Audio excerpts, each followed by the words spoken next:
Ce mois-ci, nous allons terminer notre série sur la victoire. Et aujourd'hui, j'aimerais parler de la victoire sur la trahison. J'ai découvert que la méfiance, la suspicion, l'appréhension vient du fait d'avoir été trahi. Une expérience blessante du passé, un traumatisme laisse des traces dans nos cœurs. Par exemple, pour un enfant, il suffit de se faire mordre par un chien ou griffer par un chat et ça crée la méfiance vis-à-vis de ces animaux domestiques.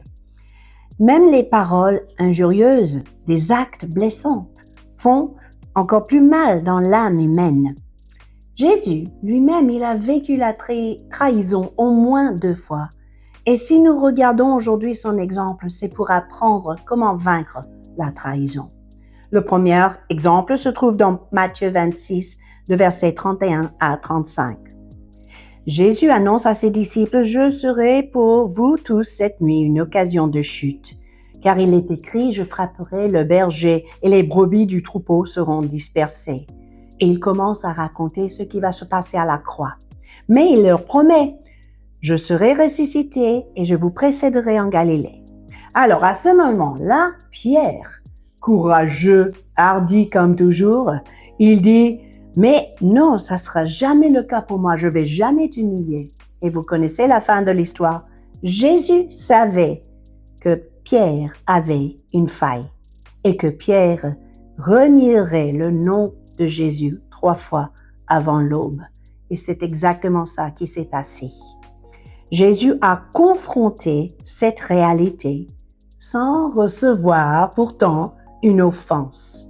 Il savait très bien que son ami Pierre allait vraiment renoncer à même connaître Jésus.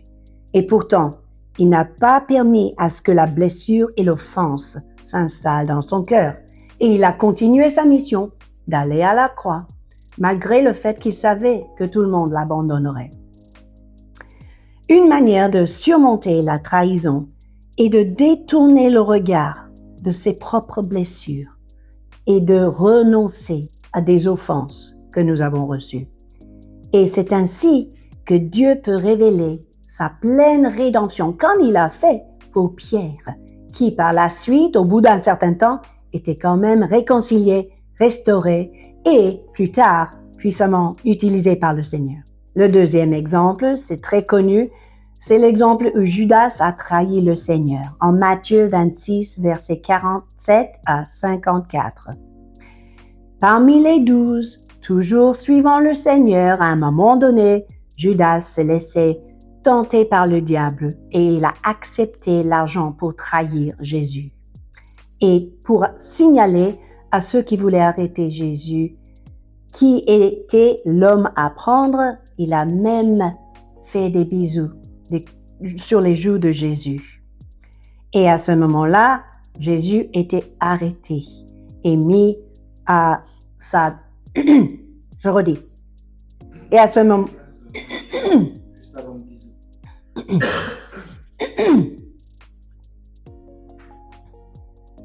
Et c'était dans le jardin que Judas a trahi Jésus avec le bisou pour indiquer que c'était l'homme à arrêter. Jésus était préparé pour cette trahison. Il savait exactement ce qui existait dans le cœur de l'homme. Et il savait que même cette trahison n'allait pas le décourager d'accomplir sa destinée ultime à la croix de Calvaire. Il savait très bien que même s'il était arrêté et cloué à la croix, il pouvait échapper cette souffrance.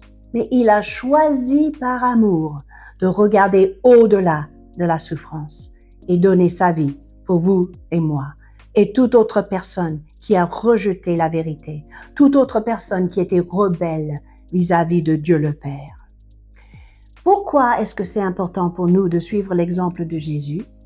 Nous pourrons surmonter les trahisons du passé si nous gardons son attitude, son cœur de pardon, son cœur d'amour, son cœur de compassion. On a dit souvent que la définition même de la confiance est de renoncer à vouloir poser la question mais pourquoi?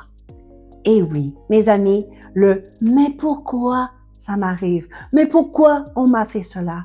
Ça nous empêche de voir plus loin la destinée que Dieu nous a réservée. Croyez-moi, le Seigneur est déjà au courant de tout ce qui va nous arriver. Et pourtant, il nous a préparés et équipés pour surmonter même les plus blessantes des trahisons. Le vrai pardon est la capacité de dire à quelqu'un qui nous a blessés, « Vous ne me devez rien ».